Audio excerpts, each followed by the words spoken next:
A winner, Jeff Bezos, who is now the wealthiest person in the world. He's been criticized for not being more philanthropic, which in my view is total BS. Just recently, Mr. Bezos spent almost $14 billion trying to solve the shortage of almond milk in Tribeca. Who's losing? Retailers. More stores closed in 2017 than during the financial crisis of 2008. One retailer shuttering stores, Sears, dozens of stores after sales plunged 17% in the third quarter. In 1999, Sears had a market cap of $16 billion. Meanwhile, in July of 1995, from this modest ranch house outside Seattle, Bezos sold his first book. Today, he has 5 huge warehouses in the United States and Europe. Last year, Amazon sold more than $600 million worth of merchandise over the internet. And Wall Street isn't concerned that Amazon has never made a profit, not a dime. In fact, it lost $125 million last year. The company says it's investing for the future. Skeptics say it would have to sell every book being sold in the world today to justify its stock price. I think my generation grew up with Sears. And Amazon is worth 20% more than Sears is worth in market capitalization. How do you view that phenomenon that Amazon today is worth more than Sears? Investors are focused on the future. Amazon has growth potential that Sears doesn't. Could Amazon and its tributaries be flowing towards the shopping mall and eventually drown it out?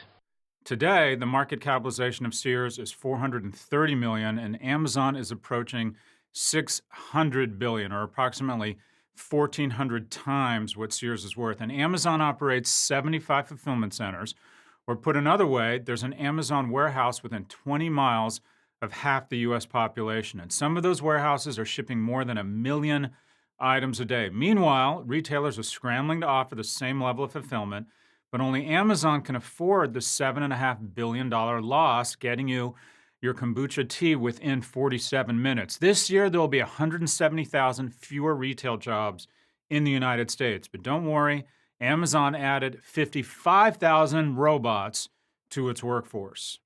To win as a brand, you have to have an Amazon strategy, and sometimes it means distributing on the platform. Calvin Klein sells certain items exclusively on the e-tailer and focuses on selective high-volume, low-cost products and core replenishment categories. For example, underwear, helping parent company PVH achieve 20% digital revenue growth in the third quarter of 2016. Levi's, a brand that missed the boat in the early part of the millennium, has rebounded with an Amazon strategy focused on selling its core product, jeans, on the platform.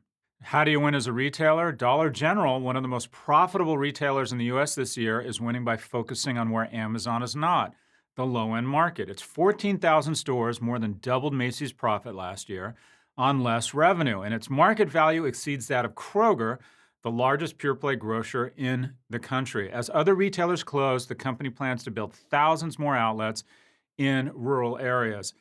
Everybody's looking for a silver bullet or some sort of magic pixie dust to compete with Amazon. The first thing I tell boards when asked, how do we compete with Amazon, is unfortunately, you lower your profit expectations. How do you compete with a company that doesn't want to be profitable?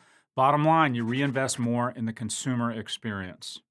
We leave you with a picture of Mr. Bezos in 1999 and one in 2017. We are exactly the same age, except one of us, is worth $100 billion, but more importantly, is aging in reverse. What is going on here? I want on the program. You're my trainer, boss. I'm here, New York Sports Club. We're talking isometrics. We're talking yoga. I have one of those machines you wrap around and jiggles you up. Call me.